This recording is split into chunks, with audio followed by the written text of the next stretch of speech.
Got the Jets and the Vikings going at it on Sunday afternoon. Who do you think is going to come out on top and why? Dude, I got one matchup circled in my brain. Sauce Gardner versus Justin Jefferson. Sauce has been the best rookie in this class, and it's not close. Sauce has been the guy that's locked up pretty much everybody he's come against, and it's been unprecedented because, again, we expected him to be good being the number 4 overall pick. I did not expect him to be this good. I mean, we're talking about man-to-man coverage, dropping back in the zone. I mean, the guy is as good as you can get. I mean, the Jets hit every check mark when it comes to drafting a stellar player, and he's an instant game changer. We know that Justin Jefferson has struggled against solid corners. Obviously, Darius Slay. He had a couple James Bradbury touches in that Philly game early in the year. Jeff Okuda is an up and coming younger corner. And Justin's been kind of getting back into a groove slowly but surely. And again, he's had bigger games in certain weeks and then more, I guess, normal games in others. But when you go up against a kid with this much confidence in Sauce, I mean, for God's sakes, his name is literally it's Sauce. Like, what the? Who calls themselves that? You know, like I just the confidence on that guy's ridiculous, right? So when you have, like Kyle alluded, one of the best defenses in the league going up against one of the best offenses in the league, it deems to be a matchup that everybody has to watch. It's like must see TV. I'm actually going to pick the upset. I'm going to go New York.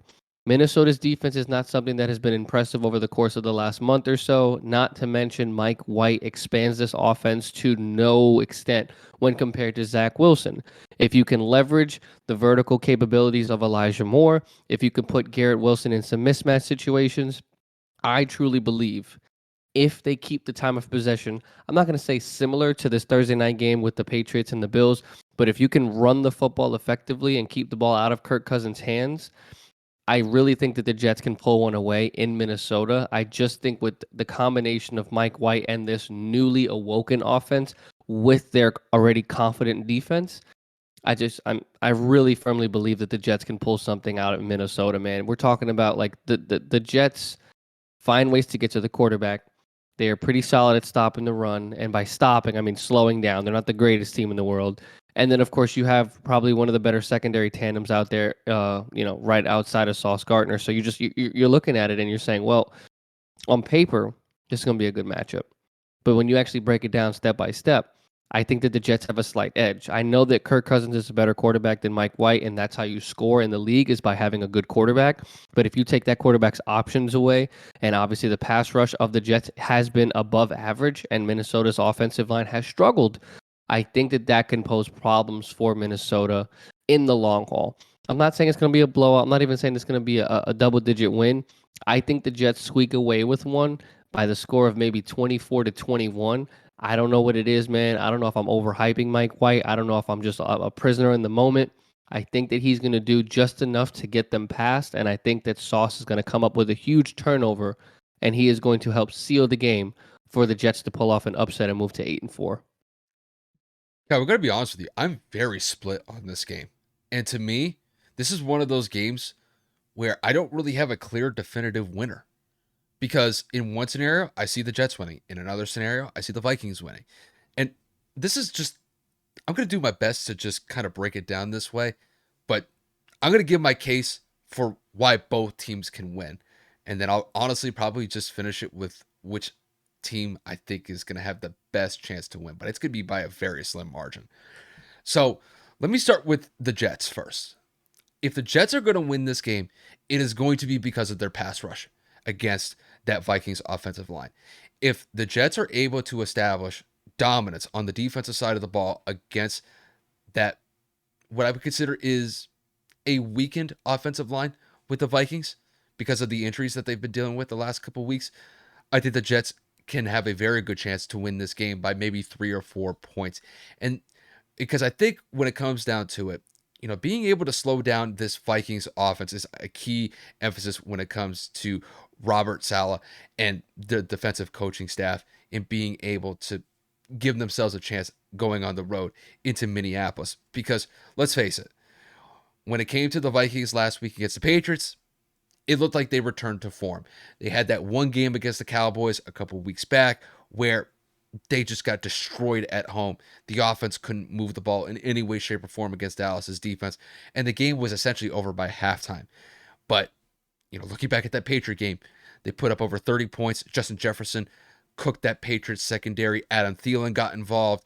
Dalvin had some good touches here and there. It just seemed as if Kirk Cousins was just in his bag the entire night against the Patriots. And maybe there's some momentum on his side going into this game. But I have to say that this Jets defense, the last couple weeks, have been extremely impressive because I think in the last two games combined, Kev, they've given up 13 points. And you could say it's even been less than that based on the fact that, well, actually, yeah, it really realistically is 13 points because the 7 points that they gave up to the Patriots on the game-winning touchdown was a punt return. So it really goes to show how incredible this defense is when it comes to the Jets recently. And if they're able to maintain that consistency, to be able to get the Vikings offense off the field on third down and get the ball to Mike White in the Jets offense, I think that will definitely put them in a good position to put some points on the board and potentially win this game. Now let me kick it to the Vikings. If it comes down to it, I think Kirk Cousins has got to be able to show that he can go up against a really top flight defense and beat those one-on-one matches that the wide receivers of the Vikings have at their disposal against that vaunted Jets secondary. Like you said, Sauce Gardner has been off to a very good start this year. Kev, he's one of the best up and coming corners in the league. And, Kirk's got to be able to complete those passes against that secondary. And it's going to be tough just because, you look at the last 2 weeks, they were able to shut down Trevor Siemian. Granted, it's Trevor Siemian, it's not saying much, but that Bears offense couldn't get anything moving last week. The week before, even though that Mac Jones was relatively consistent in that game completing passes, they just weren't able to score points against that Jets defense, which really goes to show it's going to be a tough matchup for the Vikings as far as I see it going against this defense. And if I'm going to be honest with you, I think one of the ways that the Vikings can win is that they rely on Dalvin Cook to be able to get some good chunks here because he's somebody that I think at times can be underutilized just because I think the Vikings have a tendency to really be focused on passing the ball, using Kirk Cousins, using Justin Jefferson as the catalyst to get this offense going. But you got an all-pro, Pro Bowl running back there with Dalvin Cook, and if he's given opportunities to exploit some spaces, he could definitely burn 10, 15 yards per carry, and we've even seen him break out an 80-yard touchdown against the Bills not too long ago.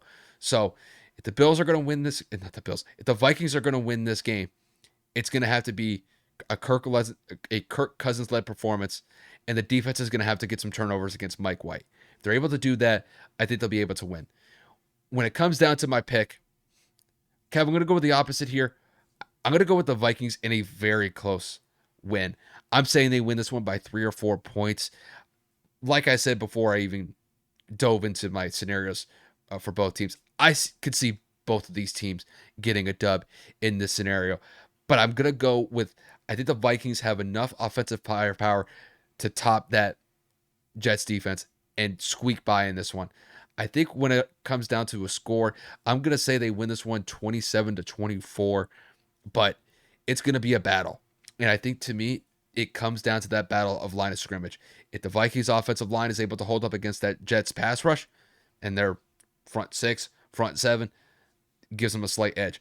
If the Jets are able to win those one-on-one battles in the trenches, then I think the Jets win. I think to me, it really kind of comes down to those battles in the trenches, and we'll see who comes out on top in this one. But I'm going to go with the Vikings by a hair in this one.